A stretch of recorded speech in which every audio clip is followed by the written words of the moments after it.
শরিয়া আইনে নাকি গণতান্ত্রিক প্রক্রিয়ায় জামায়াত ইসলামী দেশ পরিচালনা করতে চায়, সে বিষয়ে দলটির অবস্থান পরিষ্কার করার আহ্বান জানিয়েছেন তথ্যমন্ত্রী জহিরুদ্দিন স্বপন।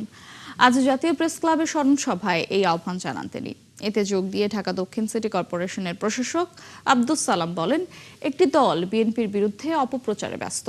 শাহরিয়ার ইমতিয়াজের প্রতিবেদন। মাননীয় প্রধান অতিথি এবং সভাপতির ব্যস্ততার কারণে মুক্তিযুদ্ধের সংগঠক সাবেক মন্ত্রী ও সংসদ সদস্য সুনীল গুপ্তের মৃত্যুবার্ষিকী উপলক্ষে আয়োজন করা হয় এই স্মরণ সভার। এতে অংশ নেন প্রয়াত সুনীল গুপ্তের পরিবারের সদস্য ও শুভাকাঙ্ক্ষীরা। সাবেক সচিব স্মরণ সভায় তথ্যমন্ত্রী বলেন, জামায়াতের একজন সংসদ সদস্যের শরিয়া আইনের পক্ষে অবস্থান দলটির আমিরের আগের প্রতিশ্রুত অবস্থানের সঙ্গে সাংঘর্ষিক।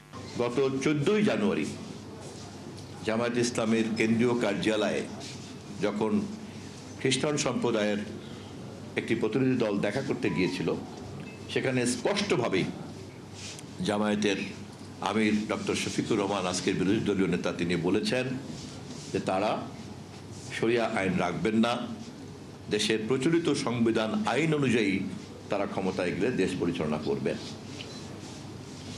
আমি কোনো মন্তব্য করতে চাই না। উপস্থিত গণমাধ্যমে যারা এখানে আছেন, আমি তাদের মাধ্যমে জানতে চাই কোনটি তাদের অবস্থান।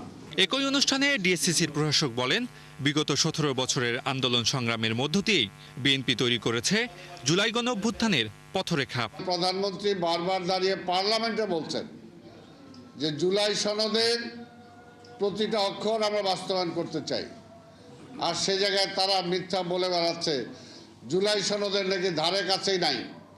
আর ভাই, জুলাই সনদ কি আওয়ামী লীগের মতো মুক্তিযুদ্ধ যেরকম তাদের ব্যক্তিগত সম্পদ হয়েছিল, আজকেও কি জুলাই সনদ কি আপনি এবং আপনার ডান পাশে যারা আছে তাদের নিজস্ব সম্পত্তি নাকি?